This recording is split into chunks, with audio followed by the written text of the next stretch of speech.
What's going on, everyone? So, Team USA won the gold against France, and throughout the run, you saw everybody that played, right, all play a specific role and all have real contributions. From Anthony Edwards to, Joel Embiid, particularly that game against Serbia, Steph Curry, the last two games really just kind of turned it on. LeBron James obviously wins the MVP, Anthony Davis, Bam Adebayo, right? Even guys like Drew Holiday as well as Derek White, right? Jason Tatum in moments, although his shot was broke, just his size, his length, his defense, right? Everyone had their key contributions. And you have this star-studded, insanely talented roster, the Avengers-style roster.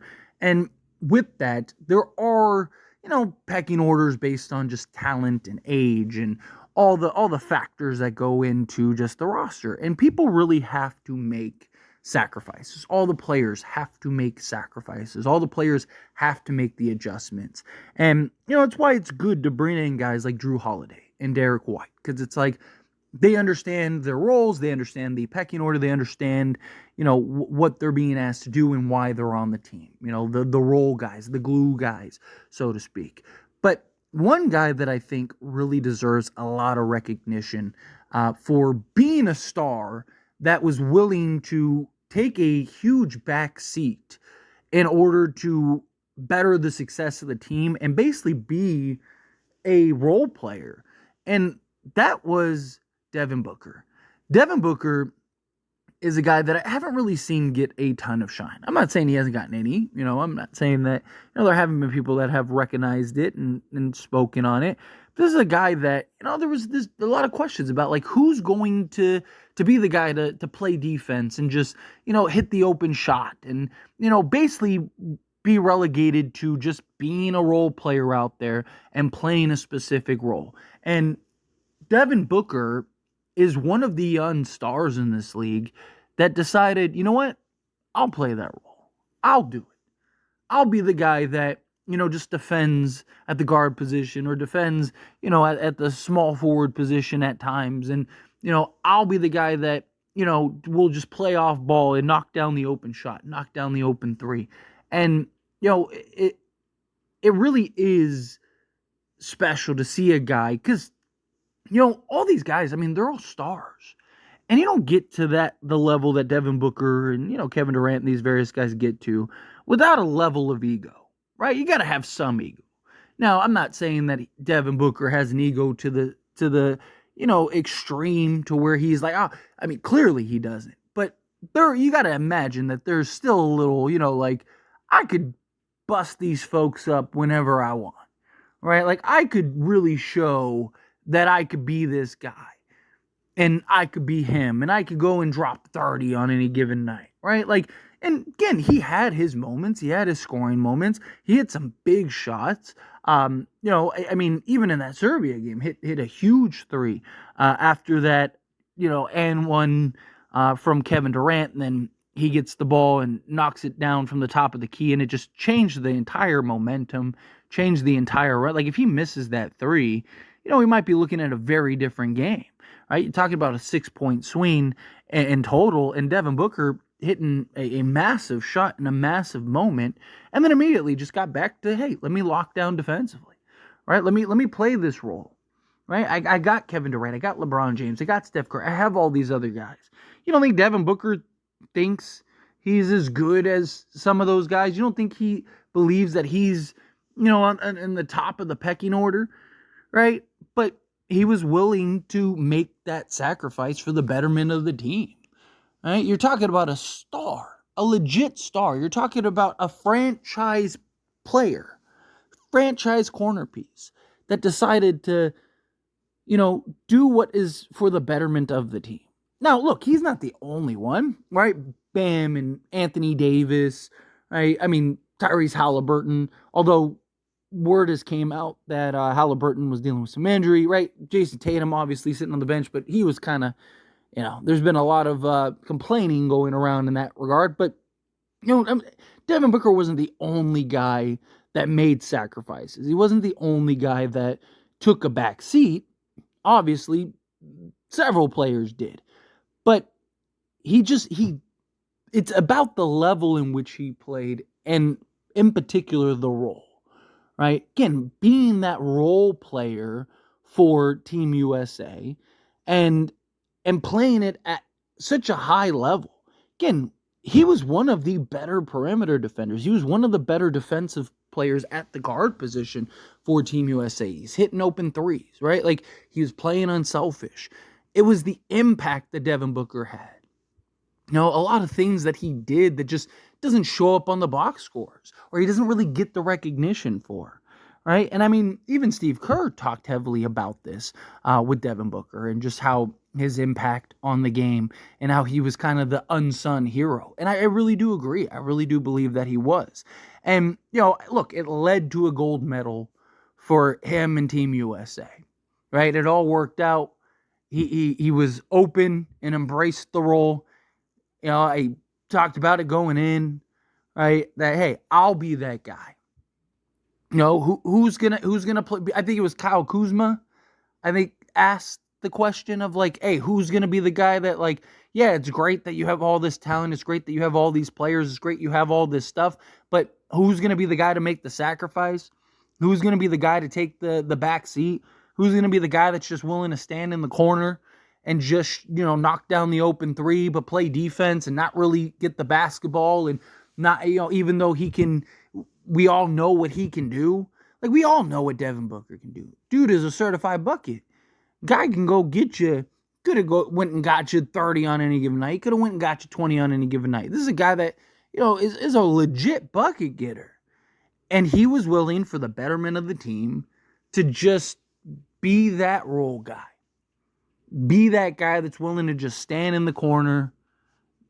Hey, if I get one shot, great. If I get no shots, great. If I get 10 shots, great. Whatever the team needs me to do, it's what I'm willing to do, right? And for him to take that role on is just, it really is. He's an unsung hero. It's a testament to Devin Booker, and it's a testament to just the future for him, right? Like, he's on a team that was very underwhelming last year, right? I mean, they get Kevin Durant, and then they go and they trade for Bradley Beal, and there's this expectation of a championship, right? There's this expectation of like, hey, you have 3 superstars or 3 stars on your team, depending on where you rank Beal, right? But, hey, you have this talent on your roster, and the expectation is you got to win.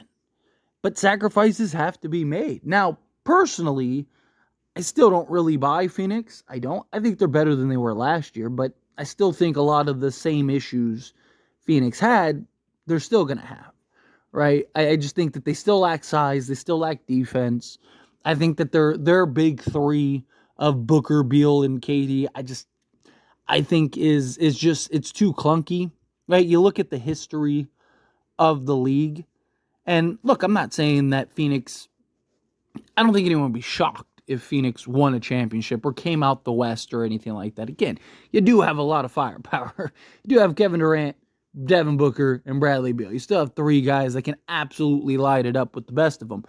But I think that their big 3 compared to, you look at the ones that have had success throughout history, right? You look at Cleveland and Boston and Miami and, all these teams, they all had multiple guys that played different positions, right? That all had different skill sets and different roles. Like where you had LeBron, Wade, and Bosh. You had Kyrie, Kevin Love, LeBron. You had Ray Allen, Paul Pierce, and KG, right? Like, they all had different skill sets. They all played different positions. They all were versatile in various ways, where you look at Phoenix and it's like Bradley Beal, Devin Booker, and Kevin Durant, they're essentially the same guy, just at different scales, just at different levels, right? Like, and so much so, right? Like, Bradley Beal and Devin Booker are essentially the same player. They have a very, very similar skill set. And neither is really big enough to play the 3. And, neither is skilled enough as a playmaker to really play the point, as we saw this past season. And you just get this clunkiness. You just get this awkwardness. But I do think that playing for Team USA and taking on that role that Devin Booker took on, I do think will have an impact and be better for the Phoenix Suns. I'm not saying that he's going to take a backseat to where he basically is just a glorified role player at that point, but I do think the having to adjust and seeing what it takes and, kind of going through like, hey, I need to be this guy because of the talent that we have, and I need to play a specific role. I think that that's going to go a long way for him with Phoenix when he gets and looks and goes, okay, well, I have Kevin Durant, I have Bradley Beal, right? Like, I need to fit in better rather than being the standout guy, because Phoenix was his team, right? He was there. He was the guy. Then they go get Kevin Durant. Then they go get Bradley Beal. And now he's one of the guys. But I do think that him kind of buying into that, like, hey, it's okay at times for me to let Beal go be Beal and just lock down and let me do the little things. Because that's what they're going to need. They really want this to work. They're going to need guys like Devin Booker, Kevin Durant at times, and even Bradley Beal. They're going to need those three at times to do the other work, right? Like, instead of Booker going and giving you 30, you're going to need him at times to just, hey, Bradley Beal and KD are cooking. Let me make the plays. Let me do the dirty work. Right? Let me dive for the loose ball. Let me play some defense, right? Phoenix is going to need it. And I do think that he really got that experience playing for Team USA, and I think it's going to go a long way. But anyway, as always, this is a discussion. I pass the question on to you. Let me know your thoughts and opinions down in the comments below. What do you think? How do you feel? What are your thoughts? Do you think that Devin Booker really was a big standout, and his adjustment to basically, again, being essentially a role player was impressive? Do you think, no, it's kind of what the job at hand is? Do you think that experience will go a long way for Phoenix and the Suns and kind of his role on that team? Again, however you feel, whatever your thoughts are, love to hear it. Let me know down in the comments below. That being said, if you haven't liked this video, hit that like button. Helps me a lot. Helps me enjoy these types of videos, and I truly appreciate it. Not subscribe channel, hit that subscribe button. Turn on the bell notifications. Appreciate y'all. See you in the next one. Thank you.